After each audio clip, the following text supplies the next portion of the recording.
Inspiration from my short story, The Sad Story. Most people I talk to about aliens either is made up or demons. Either say that it's either made up or demons. I've heard of Blue Beam, and someone told me one time that the only way it would work would be if the technology existed to simulate a second coming or a rapture. And it's even laughable even to say this out loud or even think about. But that book by Annie Jacobsen, Area 51, talked a lot about the Cold War and the U-2 and the V2 technology and how it's still affecting us today. She pondered that if what people are seeing as far as aliens go, or maybe ghosts of the past, of the Holocaust, or etc. But what's really convincing is her theory that these aliens, quote, weren't aliens at all. The thesis is simple, that rather, the Roswell incident was not a crash landing from visitors from outer space, but rather that the human dignity and rights violation from brutal, unethical, and quite honestly, demonically inspired scientific human experimentation from the actors surrounding World War II. I believe, as a side note, there were at least 3 so-called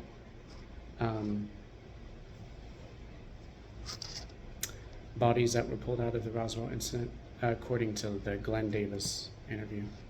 So whether or not Glenn Davis's testimony was true or not is still left to be determined. But World War II is really the beginning point to all of this, seeing that all the experimentation and ethical dilemma came to the modern Western realm.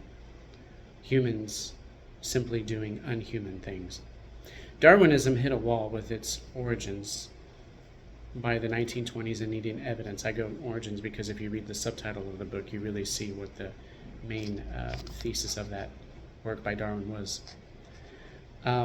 Anyway, with its origins, it needed evidence, and the insanity was already present when it was discovered that Lucy, that so-called missing link found in Ethiopia, was a forgery.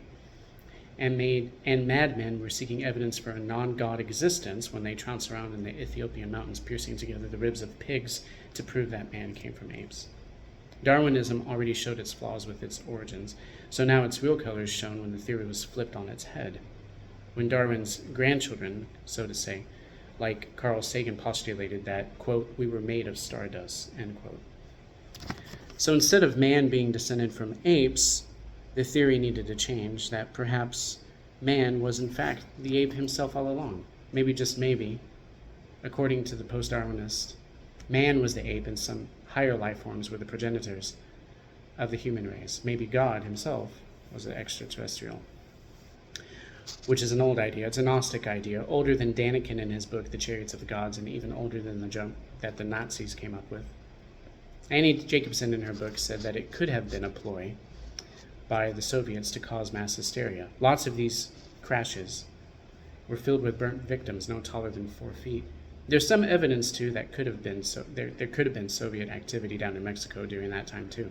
One fact that even I forgot about was Leon Trotsky was assassinated in Mexico City in 1940, meaning that perhaps there was indeed Soviet activity going down in Mexico during that time.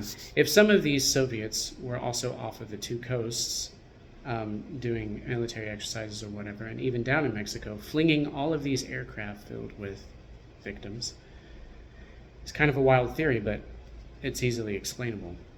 In the latest tranche released by the DOW, it appears as if there might have been even hundreds of these victims thrown from these aircrafts from the years of 1945 to 1950, and even extending further.